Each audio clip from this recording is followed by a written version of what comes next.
नक्कीच सर. 2016-17 पासून नीटची परीक्षा सुरू झालेली आहे. 2019 नंतर ही जबाबदारी NTA कडे सोपवण्यात आली. त्या अगोदर परीक्षा ही प्रत्येक राज्याची वेगवेगळी एंट्रन्स परीक्षा होती. म्हणजे महाराष्ट्रामध्ये मेडिकल प्रवेशासाठी महाराष्ट्र CET होती, कर्नाटकमध्ये कर्नाटक CET होती. 2019 नंतर ही जबाबदारी ज्यावेळेस NTA कडे सोपवण्यात आली त्यानंतर लगातार पेपर फुटी झाल्याचं आपल्याला दिसून येतंय. NTA मुख्य उद्देश जो आहे तो भारतामध्ये संपूर्ण भारतामध्ये प्रत्येक विद्यार्थ्याला एक समान लेवलचा पेपर बनवणं असा आहे.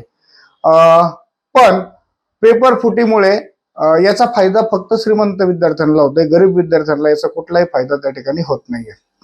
NTA नियम एवढे कडक आहेत की नीटच्या परीक्षेला एखाद्या विद्यार्थ्याला 2 मिनिट जरी उशीर झाला तरी त्या विद्यार्थ्याला वर्गात घेतलं जात नाही. विद्यार्थ्यांकडे स्वेटर, ब्रेसलेट या सगळ्या वस्तू एक्झाम सेंटरच्या बाहेर काढायला लावतात. मुलींच्या बाबतीत जर सांगायचं झालं तर नाकातली नथनी असेल, मेटॅलिक सोन्याच्या वस्तू असतील, इवन दो गर्ल्ससाठी दुपट्टा सुद्धा त्या ठिकाणी ओढणी बाहेर सेंटरच्या बाहेर काढायला सांगतात. एकीकडे एवढे स्ट्रिक्ट नियम बनवलेले असतात आणि दुसरीकडे याच सिस्टीम कडून पेपर फुटीचं हा जो प्रकार आहे तो प्रकार होत असतो.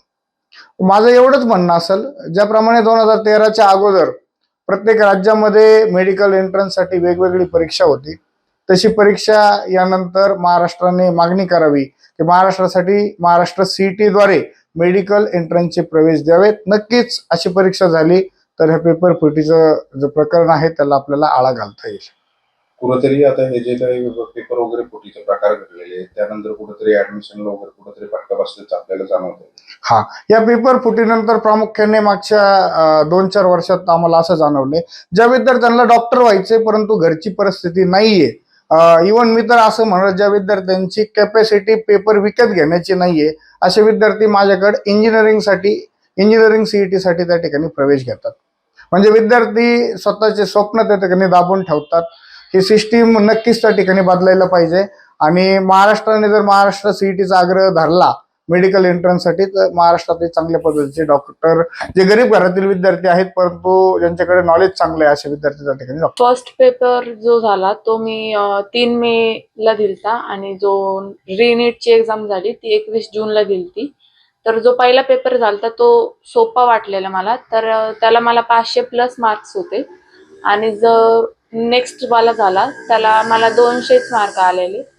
तर मग जो हा डाऊनफॉल आहे म्हणजे पेपर नेक्स्ट अवघड असेल किंवा मग जो पहिला पेपर लीक झाला त्यामुळं मग आता खूप मानसिक स्ट्रेस वगैरे असतो स्टुडंट्सला, मला तर आहेच आहे. पण मग आता जी नेक्स्ट 2027ची नीट द्यायचा माझा विचार आहे, पण मग त्याच्यात पेपर लीक होणार नाही किंवा कुठला स्कॅम होणार नाही याची गॅरंटी कोण देणार? जे माझं आता अकॅडमिक जे नुकसान झालंय याची भरपाई सिस्टीम देणार का? खरं तर आता मग शासनाकडे तुझी काय मागणी असणार आहे?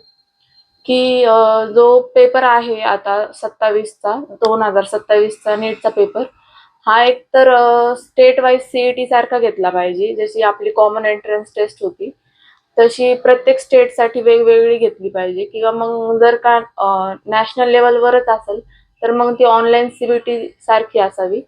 आता हे पेपर जे झालेले आहेत नीटचे, पहिला पेपर तर मुलीला चांगला गेला होता, पण दुसऱ्याला ती एक तर खूप डिप्रेशनच्या याच्यात आली ती, कारण तोच अभ्यास सगळं हे करून नाही का.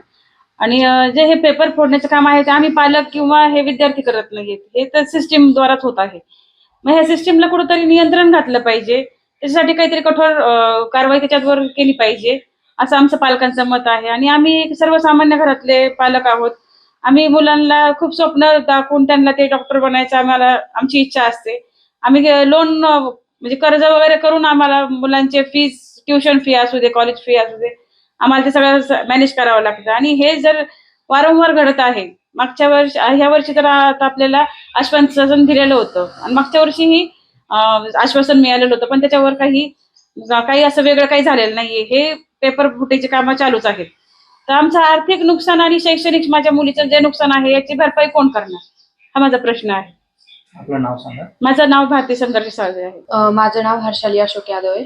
मी नीटचे पेपर वगैरे दिलेले होते. माझे वडील जे की मजदुरी करतात, त्यांचा काय एवढा पगार वगैरे काही चांगला नाही, पण ते त्यांच्या कष्टांनी आम्हाला शिकवतात. आणि जे आम्ही नीटचे पेपर वगैरे दिले ते फर्स्ट अटेम्प्टला दिले होते मी, पण ते लीक झाल्याच्या नंतर मग मुलं जास्त करून डिप्रेशनमध्ये जातात. तर त्या कारणाने मी परत सेकंड अटेम्प्ट पण दिला होता, पण तो पण काही एवढा चांगला गेला नाही. आणि माझ्या घरच्यांची परिस्थिती काय एवढी चांगली नाहीये की म्हणजे पेपर पैसे घेऊन विकत घेता येईल आम्हाला अशी म्हणून. पण जे मोठ्या घरचे लोकांचे जे मुलं असतात ते डॉक्टर वगैरे बनतात. तर कशामुळे? कारण की ते पेपर पैसे देऊन विकत घेतात, आणि ते पैसे देऊन विकत घेतले ते डायरेक्ट डॉक्टर बनतात. तर मग जे गरीब घरचे लोक आहेत, जे गरीब घरचे मुलं आहेत, त्यांना मग डॉक्टर बनायचे स्वप्न वगैरे जे काही असेल ते त्यांचे कधीच पूर्ण होत नाहीत.